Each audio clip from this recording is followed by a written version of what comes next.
curriculum that we want to see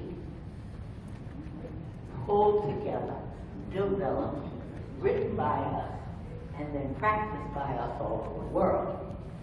We have people that have said they want to participate in the development of it, and we pulled together the committee to get started, and we have people right now from Tanzania, and we hope that we can get somebody from Gambia and anywhere else, particularly from Central America, to help us develop this curriculum that will teach our children who we are, and this history is going to be written by us.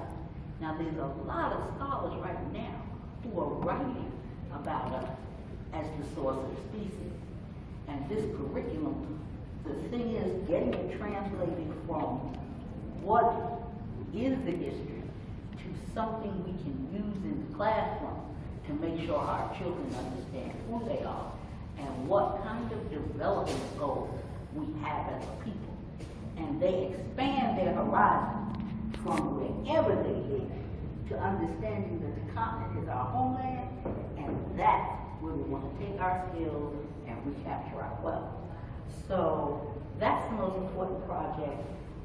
We're also working to establish independent schools to retake our children from the system. And I work in the system. I teach. And the lack of information about us and the racism that is taught every day to our children.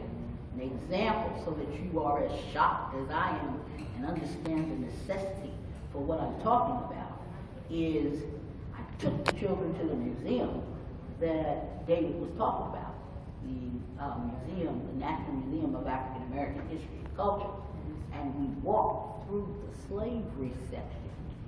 And one of my children turned to me and said, "Who were the slaves? Who were these people?" Okay?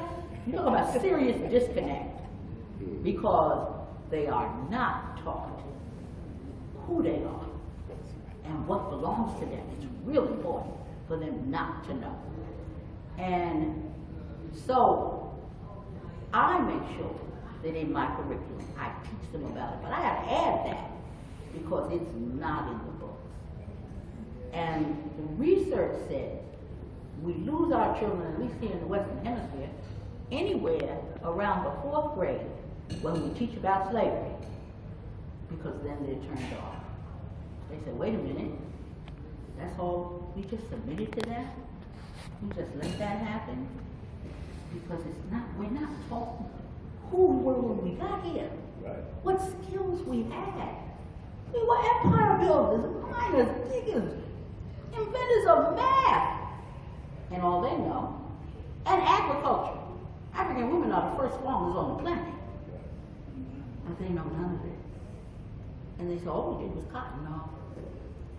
Not only did we know how to do that, here in South Carolina, we were primed because they couldn't exist here. They had to leave. They couldn't deal with the disease.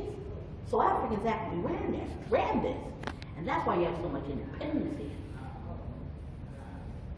And the source of information, shipbuilders, buildings, everything in the capital is a replica of our architecture. We're the first city builders. We are the source of the species. And we don't know it, and our children definitely don't know it. So we have to recapture and put, framework that teaches them as well as us who we are and what we need to go back to control. And why Africa is the space that David talked about. Because in the midst, and we've been through one deluge. We've already have an archaeologist. We already know we had the first major flood. It really happened. The story we made up about Noah is a story to remind us of what happened. Yeah. But Africa survived. And scientists today say it'll survive again, which makes it the prime real estate. And they do not want us to figure it out or take it back. Yeah.